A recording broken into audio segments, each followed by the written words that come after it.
Hey there, and welcome back to Understanding Depression, a podcast where we hold space for honest conversations about mental health. I'm really glad you're here. Today's episode is titled, When Life Feels Heavy But You Keep Carrying On. It's about those quiet battles, the ones people don't see. Those moments when you get out of bed even though everything in you says not to. When you smile, work, help others while inside you're barely holding it together. This episode is for anyone who's ever felt like that. If you've ever walked through your day with a storm over your head, but still showed up, this one's for you. So take a breath. Maybe grab a warm drink. Let's explore this together. Let's talk about what carrying on really means. Because when life feels heavy, even surviving the day can be a massive task. Yet many of us keep going. We work, care for others, attend meetings, make dinner.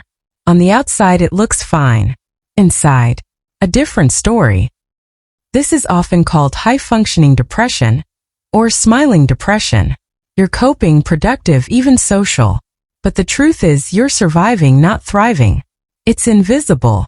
People might even compliment you for being dependable, unaware that their praise lands on someone who's quietly breaking. High-functioning depression is isolating, and it thrives in silence. That's why we're here, breaking that silence. So why do we keep going even when it feels unbearable? Sometimes it's because we have to. Bills to pay, kids to care for, deadlines, responsibilities. Other times it's because we've learned to mask it so well. We tell ourselves, others have it worse, or this is just life. And then there's hope, small quiet hope, that maybe tomorrow might feel lighter. That's the part we don't give enough credit to. Even if we don't see it, choosing to keep going is an act of courage. There's strength in simply continuing, and even more strength in acknowledging that things feel heavy. If no one has told you this lately, what you're doing carrying on is remarkable. Even if you feel like you're falling behind, you're still here. That matters. But there is a cost to pushing through without help. Unspoken pain builds up. The more we hide it, the more it grows. And eventually it can spill out in burnout, physical symptoms, or emotional numbness. Some people feel ashamed for struggling when they're still functioning. But mental health isn't about appearances. It's about what's happening underneath. And the truth is, pain that is ignored doesn't go away. It waits. And the longer we carry it in silence, the heavier it becomes. You don't have to wait for a full breakdown to ask for help. You don't have to reach a crisis point to deserve support. You're allowed to reach out before things fall apart. Let's normalize that. Sometimes we wait for big moments to feel better. A promotion, a breakthrough in therapy, a major life change. But the truth? It's the small wins that carry us, especially when life feels heavy. Getting out of bed, brushing your teeth, answering one email, drinking a glass of water. These don't seem like victories, but when you're running on emotional fumes, they're monumental. Let's reframe the way we measure strength. It's not just about pushing through major obstacles. Sometimes it's about choosing not to give up again and again on the most ordinary of days. And here's the thing, those small acts add up. They send a message to your brain saying, I'm still here. I'm still trying. That matters. You don't have to climb a mountain today. But if you put one foot on the path, even if it's a shaky step, you're moving forward. And that deserves recognition. So take a moment now, wherever you are, and think of one small thing you've done today to care for yourself. Honor it. Name it. It counts. There's a strange thing that happens when we carry emotional pain silently. We start wearing a mask. Not the Halloween kind, but the everyday one. The I'm fine smile. The don't worry about me tone. The ability to deflect attention away from our inner world, even when it's crumbling. Sometimes, we do this because we're afraid of being a burden. Other times it's because we were taught, explicitly or indirectly, that vulnerability is weakness. That showing sadness is shameful. That strong people don't break down. But here's a quiet truth. You can be strong and still feel deeply. You can be resilient and still cry. You can hold others up and still need someone to hold you too. Wearing that mask might keep things functioning on the outside, but it often makes things worse inside. Because pretending you're okay doesn't heal the pain. It just hides it temporarily. And over time, that pretending turns into isolation. You stop reaching out. You stop hoping someone will ask how you really are. The loneliness grows deeper, even when you're surrounded by people. So let's gently ask ourselves, what would happen if we let someone see the real us? What if the mask slipped just a little in a safe space? You don't have to take it off all at once, but maybe you can start by saying, actually, I've been having a tough time lately, or I could use some support. There's courage in that. There's healing in that. One of the harshest lies we tell ourselves when we're struggling is this: I'm just lazy. You wake up with no energy. Tasks that used to be simple, replying to messages, cleaning your space, even showering, now feel exhausting. And because you can't push through like you used to, you start criticizing yourself. But here's what I need you to hear. You are not lazy. You are exhausted. Mentally, emotionally, maybe even physically. There's a huge difference between laziness and burnout, between apathy and depression. Laziness says, I don't care. Depression says, I care deeply, but I just can't do it right now. When life feels heavy, your body and mind are working overtime, processing emotions, memories, stress. That inner workload is real, even if it's invisible. And like any system under strain, it needs rest. We live in a culture that idolizes productivity, but healing doesn't always look productive. Sometimes healing is lying on the couch. Sometimes it's doing nothing, and that nothing is everything. So if you're judging yourself for not being productive enough, try this instead. Thank yourself for surviving, for showing up, even if just barely, for keeping your heart beating in a world that sometimes feels overwhelming. That's not laziness. That's resilience in disguise. When you're going through a tough time, the people around you matter more than ever. But let's be real. Not everyone knows how to show up in the right way. Some friends might disappear when things get hard. Others might offer advice when all you needed was someone to listen. And some may even dismiss your feelings with phrases like, just think positive, or it could be worse. That's why finding your safe people is so important. Safe people are the ones who hold space for your pain without judgment. They don't rush to fix you.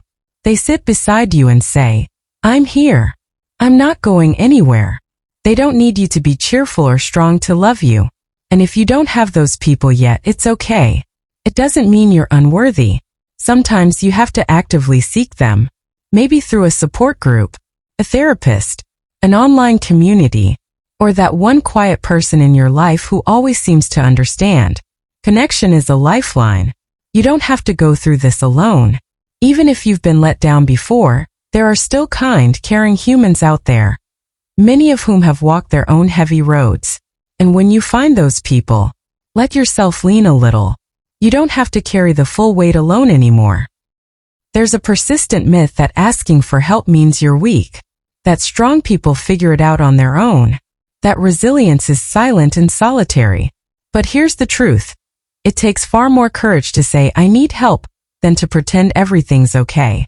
Asking for support, whether from a friend, therapist, doctor, or helpline, isn't a sign of failure. It's a sign of wisdom. It means you recognize your limits. It means you're choosing life, healing, and hope. So many people wait until they hit rock bottom before reaching out. But you don't have to wait until you're drowning. You can ask for help when the waters first start rising. Maybe that help looks like therapy, or medication, or talking to your doctor about what you've been feeling. Maybe it's telling a friend, I'm not okay right now. Maybe it's joining a support group or texting a crisis line just to feel heard. Whatever form it takes, it's valid. And you are worthy of that support. You're not supposed to carry everything alone. Even the strongest structures need reinforcement. Even the bravest hearts need rest. Let's normalize asking for help. Let's celebrate it as a sign of strength, not shame. Because healing doesn't happen in isolation. It happens in connection. When we're struggling, our inner voice can become our harshest critic. Says things like, you should be doing better. Why can't you just snap out of it? Everyone else seems fine. What's wrong with you? This self-talk isn't just unkind. It's damaging. It makes the weight we're carrying feel even heavier. And it keeps us stuck in a loop of shame and guilt. But here's a thought. What if we talk to ourselves the way we'd talk to a dear friend? With gentleness, with patience, with understanding. If a friend came to you and said, "I'm overwhelmed. I feel like I'm failing," would you scold them? Or would you offer a hug, some kind words, and a reminder that they're not alone? You deserve that same compassion. So the next time that inner critic starts talking, pause. Ask yourself, is this voice helping me or hurting me? Then gently replace it with something more kind. Try saying, "I'm doing the best I can with what I have. It's okay to not be okay. This is hard, but I'm still here, and that matters." Self-compassion is not self-indulgence. It's survival. It's strength. And it creates space for healing. Be kind to yourself. You've carried a lot. You're still standing. That's something to honor. There are days when hope feels far away. Not gone exactly, but faint. Like a flicker at the end of a long tunnel. And when life feels heavy, that flicker can feel unreachable. But here's the quiet truth many people never say out loud. You don't have to feel hopeful to keep going. Sometimes just the act of moving forward, getting through the next hour, the next breath, is its own form of hope. Even if you can't see the light, something in you still believes it's there. Otherwise, you wouldn't still be here. Hope doesn't always look like a big shining light. Sometimes it's whisper soft. Sometimes it looks like getting dressed, even when you don't leave the house. Drinking water because you know your body needs it. Reaching out to someone, even if your voice shakes. Hope isn't about pretending everything is okay. It's about believing that something better might still be possible, even if you can't imagine it yet. And if you truly can't hold that belief right now, that's okay too. Let others hold it for you. Let this podcast hold it for you. Let my voice remind you. There is more than this moment. There is life beyond this weight. You are not alone. And this heaviness will not last forever. You don't have to feel hopeful every day. You just have to keep going until hope circles back around. And it will. When life feels like a constant struggle, it's easy to slip into survival mode. You wake up, push through the day, go to sleep, and repeat. You do what you have to do. You carry on. And slowly, without even realizing it, joy begins to feel like a luxury. Something reserved for other people. People who are more stable, more functional, less overwhelmed. But here's something I need you to know. Joy is not a reward you have to earn. It is a right you already hold. You don't have to wait until you're healed enough, or productive enough, or mentally well enough to feel joy. You can feel it now, even in small, imperfect moments.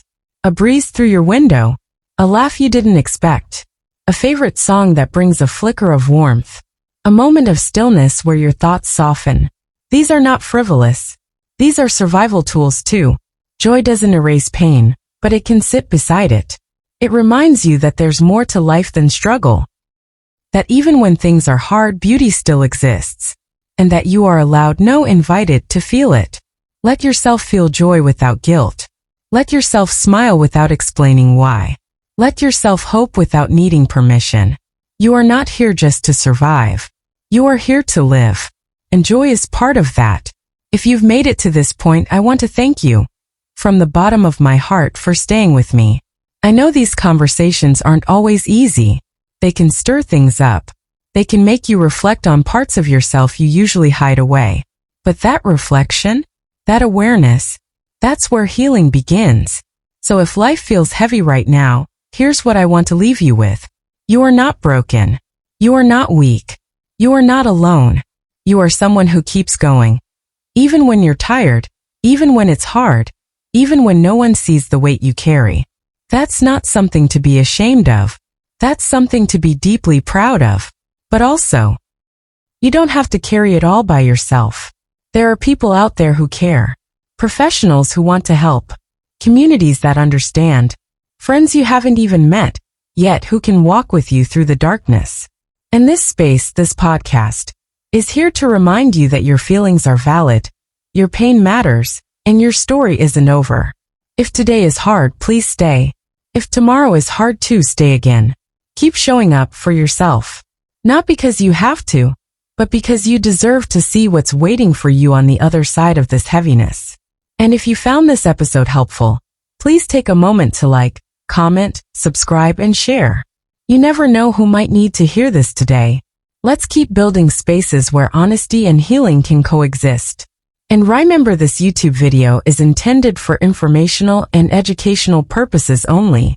It is not a substitute for professional medical advice, diagnosis, or treatment.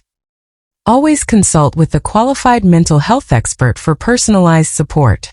Take care, be gentle with yourself, and as always, keep carrying on.